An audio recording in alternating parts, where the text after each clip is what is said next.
ወደ ባሌ ነው የሚሄደው ብለህ ደግሞ ባሌ ብትሄድ ምናልባት በባሌ ደረጃ በዓለም ላይ በአንድ አቅራቢያ ሁሉም ነገር ያለው ሰፈር፣ መንደር፣ ሀገር አለ ብዬ ነው ያላምንም። በጣም ብዙ ሀገራት አይቻለሁ። ይሁነኝ ብዬ ለመማርም ጎበኛለሁ። እንደ ባሌ አይነት ሀገር እስካሁን አይቻለሁ። ባሌ ምንድነው? ቱሉ ዲምቱ ልክ እንደ ራስ ዳሽን ከራስ ዳሽን ትንሽ ዝቅ ያለ ግን ከ4300 አካባቢ ሜትር አባፍ ሲ ሌቭል የሆነ ከፍታ ቦታ ነው። እዛ ቦታ ላይ ክሬተር ሌኮች አሉ። እዛ ቦታ ላይ ቀይ ቀበሮ አለ። እዛ ቦታ ላይ የሚገርሙ የአዕዋፋት ብቻ ሳይሆን እጽዋቶችም አሉ። ለምሳሌ ላውታ የምታየው ትልቁ ፓልም እዛ ድንቅ ሆኖ ታገኘዋለህ። ይበርዳል ቦታው የሚያምር ቢሆንም ቪው። ከዚያ ግን በርዶኛል ብለህ 20-30 ደቂቃ ብትነዳና ሀረና ብትወርድ ለማመን የሚከብዱ ጫካዎች ታያለህ። ጥቁር አንበሳ ያለው ሌሎች የዱር እንስሳት ያሉበት የሚያስደንቅ ጫካ፣ ወተርፎሎች ያሉበት አይተህ ተራምደህ የማጠግብበት ቦታ ነው። እዛ ሀረና አካባቢ ያሉ የአዕዋፋት ዝርያ ብዙ ቦታ የማይገኙ በጣም በርከት ያሉ አሉ። በጣም በርከት ያሉ ቅድም ያነሳሁትን ፋልከንን ጨምሮ ማለት ነው።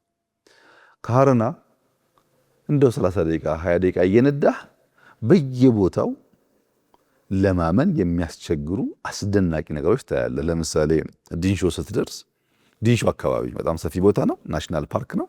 ብዙ የዱር እንስሳቶች የተላመዱ የምታገኝበት ቦታ ነው።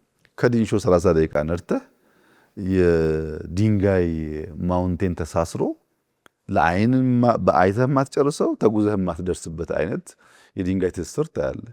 ከነሱ ለሙሉ ጣ ብለህ 1 ሰዓት ከሮቤ ብትነዳ ሶፍመር ብትሄድ ሶፍመር ላይ አሁን እያወቅን እንዳለ ነው የሶፍመር ኬቭ ከሶፍመር ጀምሮ እስከ ቦሳሶ ከሞላ ጎደል ያገናኝ የነበረ የከፍተኛ ስልጣኔ የነበረበት አካባቢ የቅድም በሰሜን የክርስትና እንዳነሳውልህ እዚህ ደግሞ ስትመጣ የዛሬ 800 ዓመት የነበረ መስጂድ ላይ በምታይበት ዛሬም ያለበት የዛሬ 800 ዓመት የነበረ መስጂድ ጎን የሰሩት አርቲፊሻል ሌክ ዛሬ የሚታይበት ኬቭ ውስጥ ከ60 ቋንቋ በላይ የብዙ አፍሪካ ሀገራት የሳውዲ መምህራን ጨምረው የመድረሳ ትምህርት የሚሰጥበት ቦታ ነው።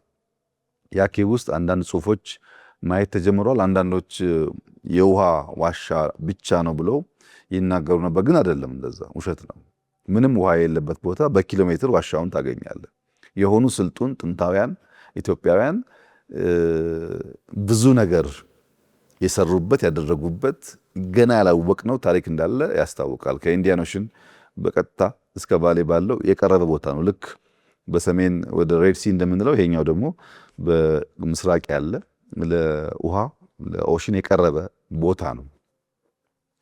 ባሌ ውስጥ ቅዝቃዜ፣ ሙቀት፣ የዱር እንስሳት፣ ጫካ፣ ኬቭ፣ ታሪክ ይሄ ብቻ ግን አይደለም።